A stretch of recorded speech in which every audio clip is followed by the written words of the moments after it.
Welcome to G-Man Gaming and Reviews. Today's video is going to be called Fallout Settlement Defense Mastery: Essential tips for defense resources and trade.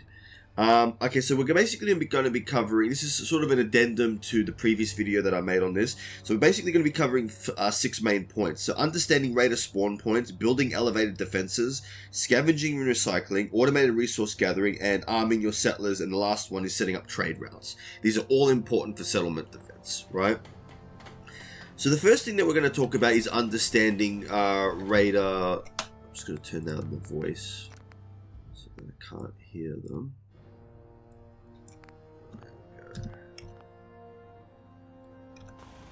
Okay, so in every settlement, there are what you call spawn points. In other words, these are points where raiders can spawn. They generally only spawn in these areas. When I made my previous video, which was a sort of a general guide, I wasn't aware of that, not completely. So in Sanctuary, the spawn points are here over the bridge. There's another one that is past this way, in a little forest, but where I've built walls, it's past this way.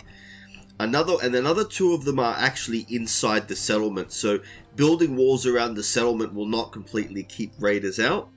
So the other settlement, the other one I believe is here, for at least for Sanctuary. And then there's another one which is down there. Let me just get to it. Lucky I got 28 fusion cores. How am I tired? Right, and the other one I believe is... Where is it? I believe it's here, in this forest somewhere. Right?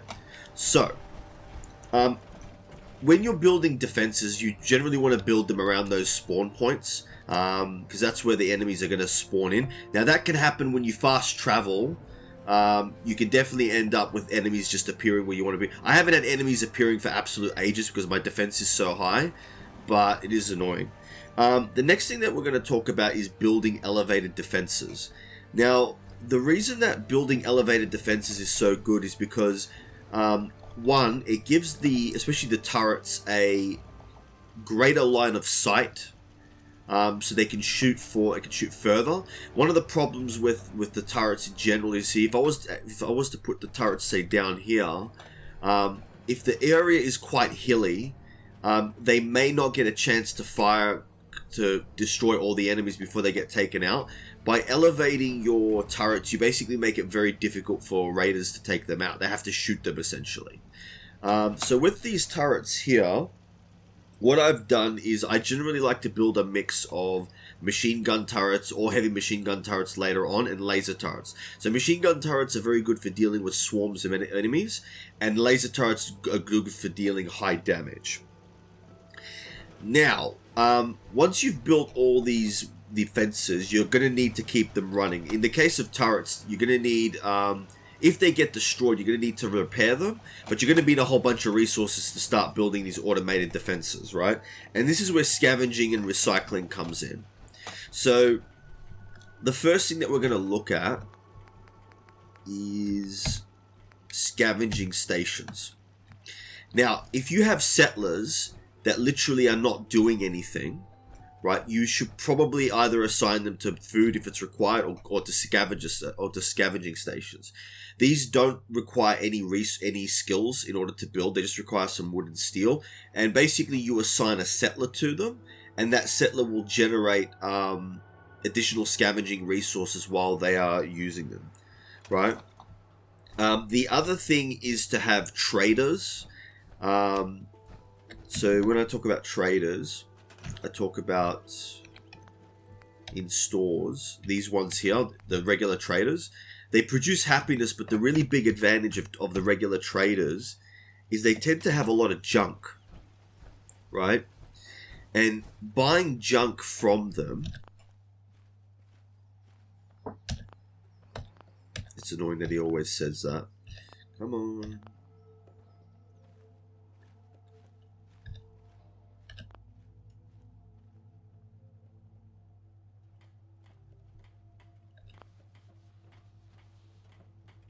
I don't know why this is a bug. Every single time he talks about this. Come on, alright, we already talked to you. So, what you do is if you're playing on computer, if you hit sort, if you hit the Z key, you can sort things by value. And what that does is most expensive items up top and least expensive items down the bottom. And so you go all the way down and you start buying like the things that are rare. Like there's a lot of things that are really cheap but that can get you good stuff. So for an example,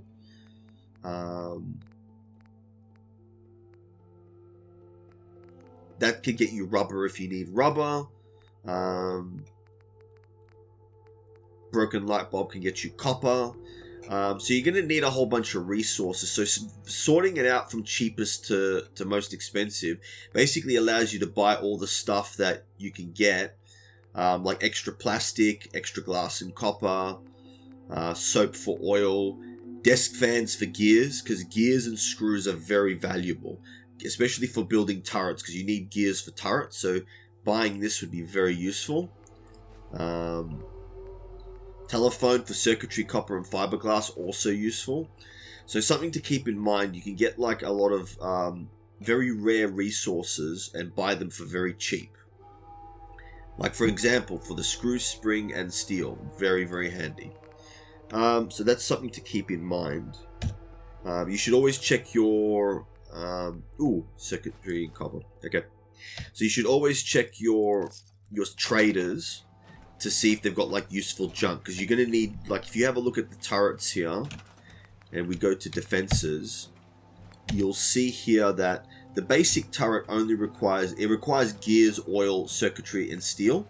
The more advanced ones require things like nuclear material, fiber optics, gears, aluminium. So you need to be aware that if you want to have all these resources in order to build all these effective turrets, you generally want to have traders that you can trade from.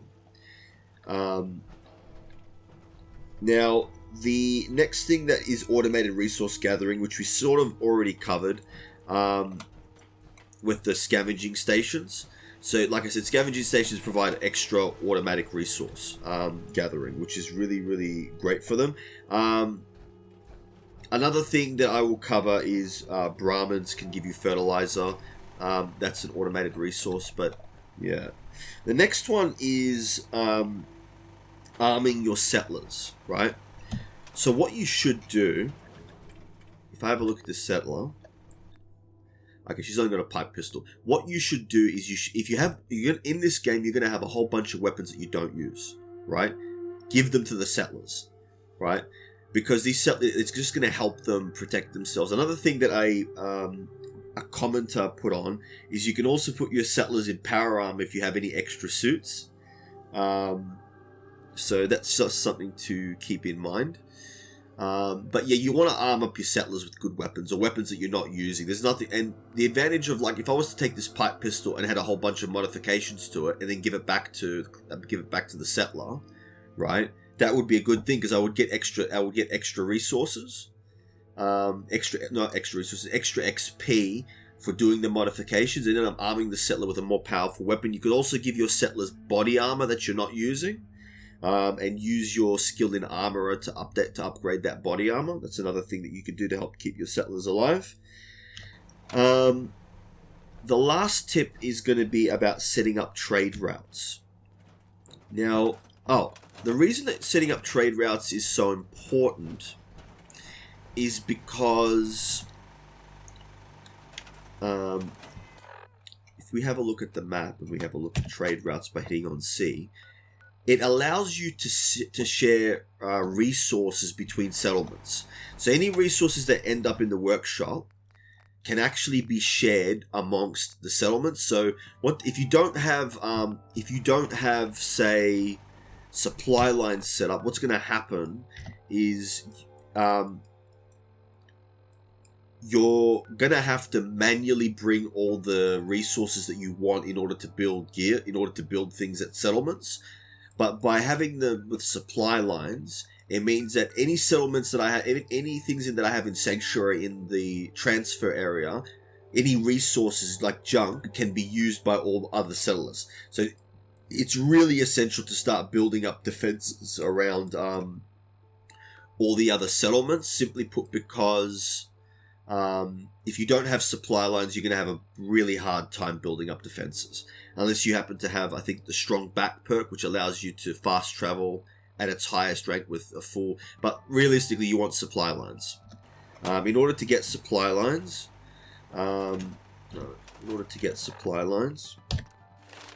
you need to have at least a charisma of 6. To get local leader. To level 2. Right? But you need to have at least charisma of 6. Right? That's what you need to do. And that was pretty much it, really. So this was G-Man Gaming in Reviews. Thanks for watching this video. I really appreciate it. Please like and subscribe if that's what you want to do.